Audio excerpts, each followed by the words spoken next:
ये जो नज़ारा आप देख रहे हैं, ये नज़ारा पेटवाड़ गांव का है। पेटवाड़ गांव नारनौंद के विधायक जस्सी पेटवाड़ का गांव है और पिछले कुछ दिनों से जस्सी पेटवाड़ और दिग्विजय चौटाला के बीच में तगड़ी खिंचातानी चल रही है। आज दिग्विजय चौटाला ने पेटवाड़ गांव में युवा जोड़ो अभियान चलाने का ऐलान किया था और आज के दिग्विजय चौटाला के प्रोग्राम ने तमाम उन सवालों के जवाब दिए जो जस्सी पेटवाड़ उठाने का काम कर रहे थे। दिग्विजय चौटाला का बाइकों के बड़े काफिले के साथ स्वागत किया गया और ये बड़ा काफिला बता रहा था कि युवा भारी संख्या में जेजेपी के साथ जुड़ रहे हैं। जनसभा के स्थल के ऊपर भी लोगों का भारी जनसमूह था और 2019 के बाद पहली बार पेटवाड़ में इतना बड़ा जेजेपी के पक्ष में लोगों का समूह उमड़ा। आज साफ तौर पर ये नज़ारा देखने को मिला कि जस्सी पेटवाड़ के सामने जो दिग्विजय चौटाला ने चुनौती दी थी, जो दिग्विजय चौटाला के लिए जो माहौल पैदा करने का काम किया गया था, उसे लेकर आज दिग्विजय चौटाला ने सारी चीज़ें साफ कर दी। आज दिग्विजय चौटाला के लिए पेटवाड़ में लोगों का बहुत बड़ा जनसमूह उमड़ा हुआ था और इससे ये साबित हो गया कि नारनौंद के अंदर अब जेजेपी वापसी कर रही है, क्योंकि दिग्विजय चौटाला का आज सबसे बड़ा स्वागत किया गया। इतना बड़ा स्वागत युवा जोड़ो अभियान में पूरे हरियाणा में कहीं पर भी देखने को नहीं मिला।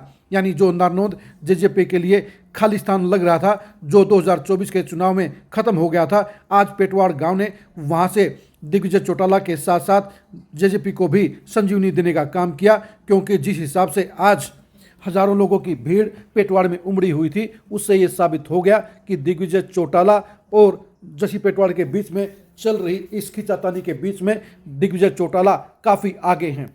जस्सी पेटवाड़ ने दिग्विजय चौटाला के कद को कम करने का हर मुमकिन प्रयास किया, लेकिन आज पेटवाड़ में साफ तौर पर साबित हो गया कि जस्सी पेटवाड़ और दिग्विजय चौटाला में कोई मिलाप नहीं है। बेशक से जस्सी पेटवाड़ एमएलए बन गए हैं और बेशक से दिग्विजय चौटाला 3 चुनाव हार गए हैं, लेकिन ये सच्चाई है कि पूरे हरियाणा के हिसाब से युवा नेताओं में जहां दिग्विजय चौटाला टॉप के 5 चेहरों में शामिल हैं, वहीं जस्सी पेटवाड़ आज की तारीख में नारनौंद हल्के के अंदर भी नेगेटिविटी का शिकार हो गए हैं। जस्सी पेटवाड़ दिग्विजय चौटाला के ऊपर हमले करके अपने आप को लाइमलाइट में रखना चाहते हैं, लेकिन आज दिग्विजय चौटाला ने जस्सी पेटवाड़ के सारे सवालों का जवाब दे दिया। जस्सी पेटवाड़ इस बात की उम्मीद कर रहे थे कि पेटवाड़ में आकर दिग्विजय चौटाला उन पर हमले करेंगे, लेकिन दिग्विजय चौटाला ने बिल्कुल एक नई पॉलिटिक्स करते हुए जस्सी पेटवाड़ का मुंह बंद कर दिया और सिर्फ 5 साल की उपलब्धियों के बारे में जिक्र किया। आप खुद सुनिए। कम थी, हमारे विधायक जी तो बैठे हैं, अगर ये 2-4 और होते तो बात ही बढ़ जाती 5100 वाली भी, मगर 4 साल के अंदर मैं उन 15 सालों से मुकाबला करना चाहूंगा। हुड्डा साहब के 10 साल और खट्टर जी के 5 साल, यानी 15 साल के मुकाबले 4.25 साल में दुष्यंत चौटाला ने 1000 रुपए पेंशन बढ़वाने का काम किया। और आजकल कई बार बीजेपी वाले कह देते हैं, अभी भी आपके गांव में कभी आएंगे तो ये बीजेपी वाले कहते हैं भाई पेंशन तो हमने बढ़ाई है, सरकार तो हमारी थी, ये तो पार्टनर थे। मैं कहता हूं अच्छी बात है, हो सकता है कि आपने बढ़ाई हो, मगर अब ये बुजुर्ग पिछले दिवाली से इंतजार कर रहे हैं भाई नायब सिंह पेंशन कब बढ़ाएगा। इंतजार कर रहे हो कि नहीं कर रहे भाई? करो कि नहीं करो? ढीले ढीले क्यों बोलो, हक की आवाज है आपकी। अब वो बड़ी बात, नाम नायब होने से काम नायब नहीं होते। सम्मानित साथियों, ये उड़ीक में है नायब सिंह जी। मैं गुहार करूंगा आपसे कि चौधरी देवीलाल सबके थे, पेंशन सबकी थी, इन बुजुर्गों की पेंशन कम से कम 500 रुपए बढ़ाने का काम करो। 2 साल की पेंडिंग है, बुजुर्गों की पेंशन बढ़नी चाहिए। होनी चाहिए कि नहीं होनी चाहिए? होनी चाहिए तो दोनों हाथ खड़े कर करके ये प्रस्ताव सरकार को भेजो पेटवाड़ गांव से कि भाई पेंशन बढ़नी चाहिए बुजुर्गों की। सम्मानित साथियों, काम बहुत हुए। आपने सुन लिया होगा कि किस तरह से दिग्विजय चौटाला ने अपने आप को संयमित रखा और उस ट्रैप में बचने से गुरेज किया, जिसके चलते जस्सी पेटवाड़ और उनके समर्थक उनके खिलाफ एक नया अभियान चला सकते थे, उनके खिलाफ नई बयानबाजी कर सकते थे और विवाद को गरमाए रखने का काम कर सकते थे। लेकिन दिग्विजय चौटाला समझ गए थे कि उन्हें किस तरह से जस्सी पेटवाड़ का इलाज करना है, किस तरह से उन्हें जस्सी पेटवाड़ को काबू में करना है और किस तरह से उन्हें नारनौंद हल्के के अंदर जेजेपी को मजबूत करते हुए नया मैसेज देना है।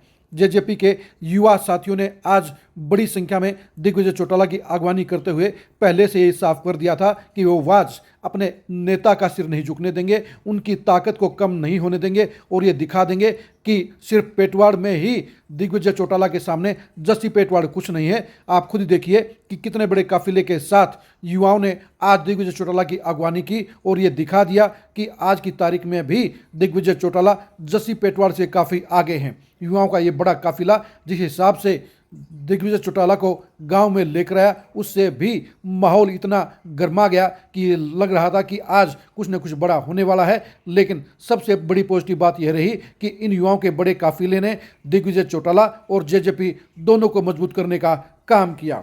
दिग्विजय चौटाला भी जानते थे कि पूरी समझदारी के साथ ही उन्हें अपना भाषण देना है, सारी बातें करनी है, पब्लिक में पॉजिटिव मैसेज छोड़ना है। दिग्विजय चौटाला ने सबसे बड़ा धमाका यही किया कि उन्होंने जस्सी पेटवाड़ को ब्लैकआउट कर दिया, उनका एक बार भी जिक्र नहीं किया, जिससे जस्सी पेटवाड़ को पलटवार करने का मौका नहीं मिला। आज दिग्विजय चौटाला ने सधी रणनीति के साथ उनकी बोलती बंद कर दी और अपने साथ चल रहे विवाद का खात्मा करने का काम कर दिया। अब जस्सी पेटवाड़ किसी भी तरीके से दिग्विजय चौटाला की घेराबंदी नहीं कर पाएंगे और अगर उन्होंने ऐसा करने का काम किया तो फिर उनके लिए ही नेगेटिव माहौल बन जाएगा। यानी दिग्विजय चौटाला ने साइलेंट रणनीति के जरिए आज जस्सी पेटवाड़ को गच्चा दे दिया और उन्होंने ये बता दिया कि वो लंबी लकीर खींचने वाले राजनेता हैं और वो जस्सी पेटवाड़ के साथ खाम में नहीं उलझेंगे। आज दिग्विजय चौटाला ने साबित कर दिया कि वो लंबी रेस के घोड़े हैं और जस्सी पेटवाड़ उनके सामने कुछ नहीं है।